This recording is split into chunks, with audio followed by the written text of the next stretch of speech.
అందరికీ నమస్కారం. పట్టభద్రుల ఎమ్మెల్సీ ఎన్నికలలో మరొకసారి సత్తా చాటుకుంది కూటమి ప్రభుత్వం.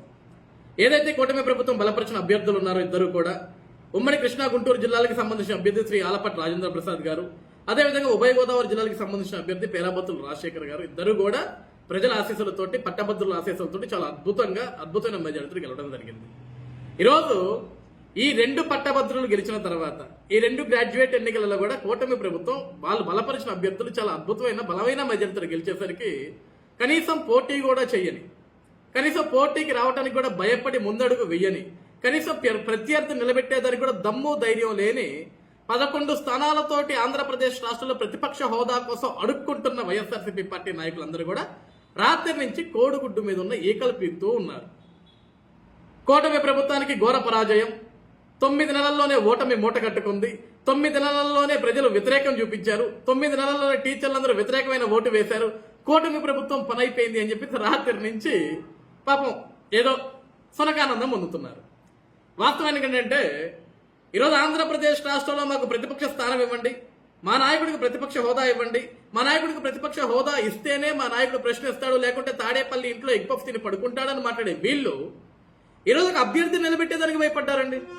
ఈరోజు కూటమి ప్రభుత్వం ఓడిపోయింది, పరాజయం చెందింది అని చెప్పేసి సునకానందం పొందే వీళ్ళు ఈరోజు కూటమి ప్రభుత్వం బలపరిచిన అభ్యర్థి మీద ఒక అభ్యర్థిని నిలబెట్టేదానికి భయపడ్డారు. వీళ్ళు ఒక గ్రాడ్యుయేట్ ఎమ్మెల్సీ ఎన్నికలలో వీళ్ళే అన్నారు 40% ఆఫ్ ద ఓట్ బ్యాంక్ మాకుంది, ఆంధ్రప్రదేశ్ రాష్ట్ర ప్రజానికం 40% ఆఫ్ ద ఓట్ బ్యాంక్ మాకు వేశారు, ఆ 40% తిరగబడితే ఏమవుతుందో మీకు తెలుసా?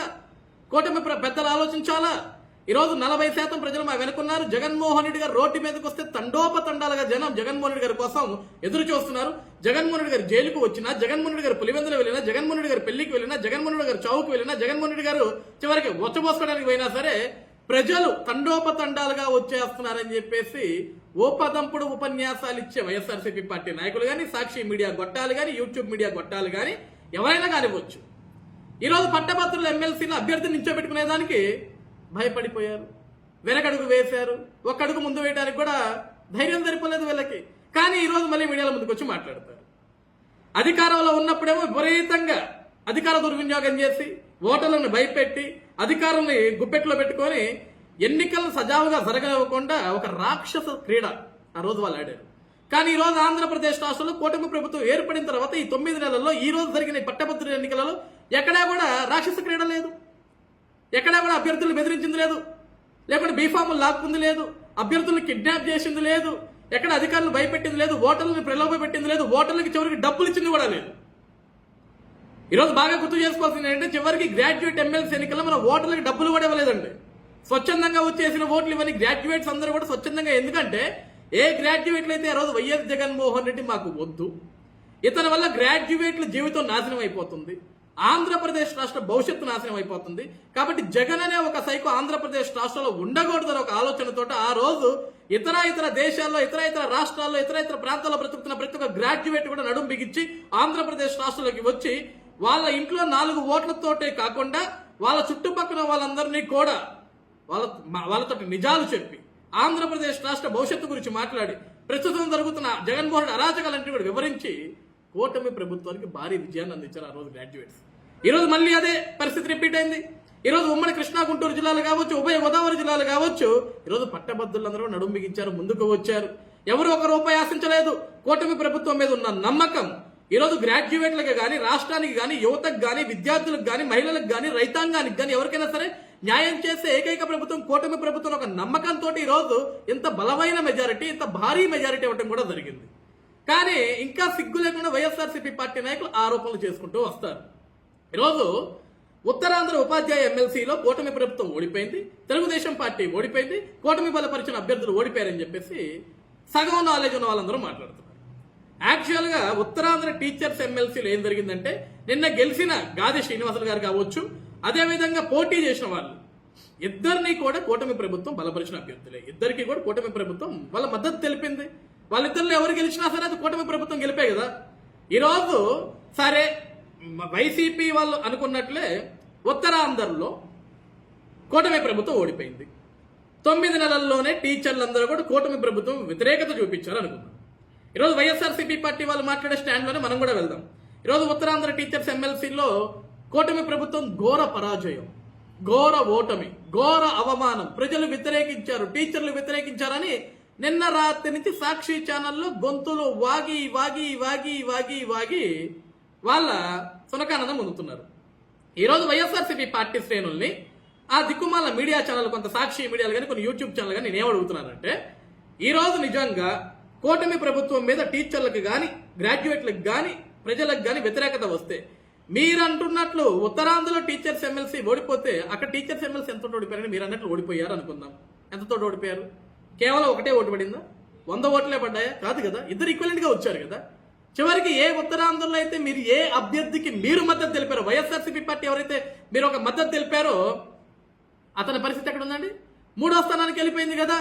ఇప్పుడు వైఎస్ఆర్సీపీ ముసుగులో ఉండి ఒక ముసుగేసుకొని కూటమి ప్రభుత్వం బలపరిచిన అభ్యర్థుల్ని ఏదో ఒక విధంగా ఓడగొట్టాలి, వాళ్ళ పరువు తీయాలి, వాళ్ళ మీద ఒక కక్ష సాధింపు చర్యలు చేయాలని ఒక ఆలోచన చేశారు. దానివల్ల మీరు ఒక అభ్యర్థికి మీరు ఒక మద్దతు ఇచ్చారు బ్యాక్ సైడ్ నుంచి. దానివల్ల ఏమైపోయాడు అభ్యర్థి?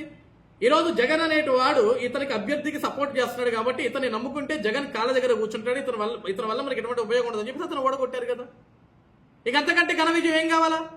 ఈరోజు జగన్మోహన్ రెడ్డి గారు మీరు ఒక విషయాన్ని ఆలోచించండి. ఈరోజు ఉమ్మడి కృష్ణా గుంటూరు జిల్లాలు, ఉభయ గోదావరి జిల్లాల్లో టీచర్లు ఓట్లేశారుగా మాకు, ప్రభుత్వ ఉద్యోగులు ఓట్లేశారుగా మాకు, చదువుకున్న గ్రాడ్యుయేట్లు ఓట్లేశారుగా మాకు, రైతులు ఓట్లేశారుగా మాకు.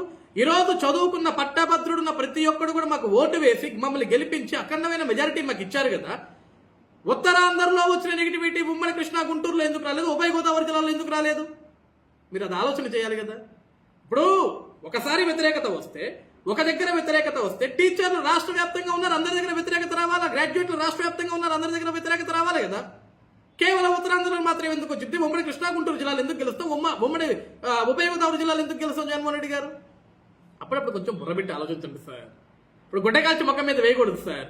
ఈ రోజు కూటమి ప్రభుత్వం దమ్మేంటంటే, కూటమి ప్రభుత్వం అధికారంలోకి రాకముందు జగన్మోహన్ రెడ్డి దగ్గర 151 స్థానాలు ఉన్నప్పుడు, 23 మంది ఎంపీలు ఉన్నప్పుడు, 22 మంది ఎంపీలు ఉన్నప్పుడు, ఆఖరికి జెడ్పీటీసీలు, ఎంపీటీసీలు, సర్పంచులు, వార్డు మెంబర్లు, మున్సిపల్ చైర్మన్లు, కౌన్సిలర్లు మొత్తం ఒక పెద్ద వ్యవస్థ మొత్తం జగన్మోహన్ రెడ్డి దగ్గర పెట్టుకొని, ఆ రోజు ఎవరన్నా ఓటు వేయాలంటే కూడా ఓటు వేయకుండా భయపెట్టి, ఎవరన్నా నామినేషన్ వేయాలంటే కూడా నామినేషన్ వేయకుండా బీఫాములు లాక్కున్న వాళ్ళు కిడ్నాప్లు చేసి, వాళ్ళ ఫ్యామిలీని కిడ్నాప్ చేసి, వాళ్ళని భయాందోళనకు గురి చేసి, కనీసం ఎన్నికల్లో కూడా పోటీ చేసే దానికి కూడా భయపడేలాగా చేసిన మీరు, సరిగ్గా ఎన్నికలకు 1 సంవత్సరం క్రితం ఆంధ్రప్రదేశ్ రాష్ట్రంలో 3 ఎమ్మెల్సీ గ్రాడ్యుయేట్ ఎన్నికలు, టీచర్ ఎన్నికలు జరిగినాయి.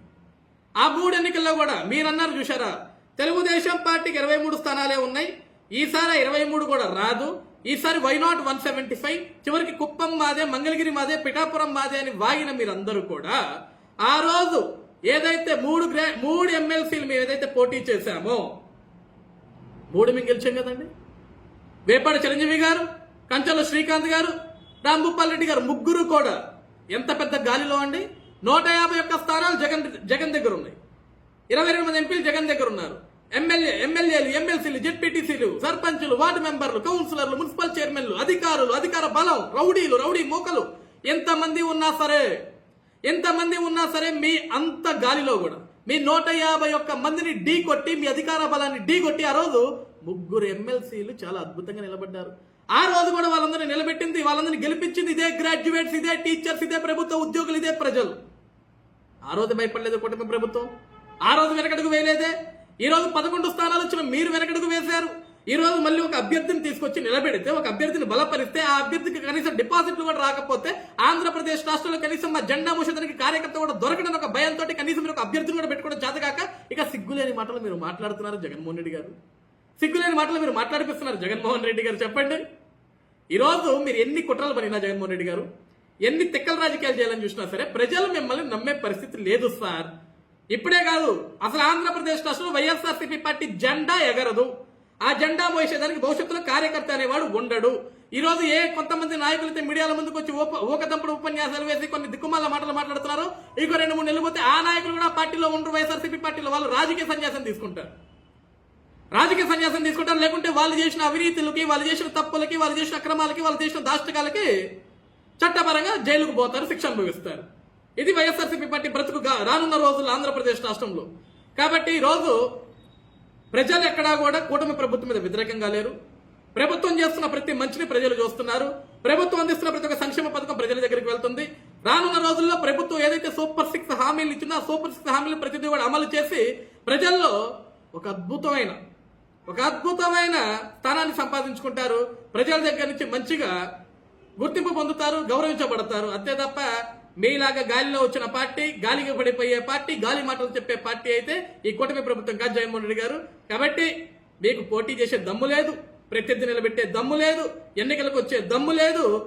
ఇవేమీ చేతగాని మీకు ఇంకా ప్రతిపక్ష హోదా ఎందుకు సార్? ఈరోజు ఒక అభ్యర్థి నిలబెట్టేదానికి మీకు భయం. అభ్యర్థి కరువు అవుతాడు, మీకు దొరకడు. ఎన్నికల్లో పోటీ చేస్తే ఎక్కడ ఓటమి పాలవుతున్న భయం. ఈరోజు గెలుపు ఓటములు సర్వసాధారణ జగన్మోహన్ రెడ్డి గారు కానీ భయపడకూడదు. ప్రజాస్వామ్యంలో భయపడకూడదు. ఎప్పుడు కూడా దిగాల, ప్రజల్లో ఒక నమ్మకాన్ని క్రియేట్ చేసుకోవాలా. ఈరోజు ఆ ప్రజల్లో నీకు నమ్మకం లేదు కాబట్టి నువ్వు ఎక్కడైనా అభ్యర్థి నుంచో పెడితే అభ్యర్థి ఓడిపోతే ఉన్న పరువు కాస్త పోద్దని చెప్పేసి ఆ పరువును కాపాడుకునే దానికి ఈ రోజు నువ్వు అట్లే ఇంట్లో కూర్చున్నావు.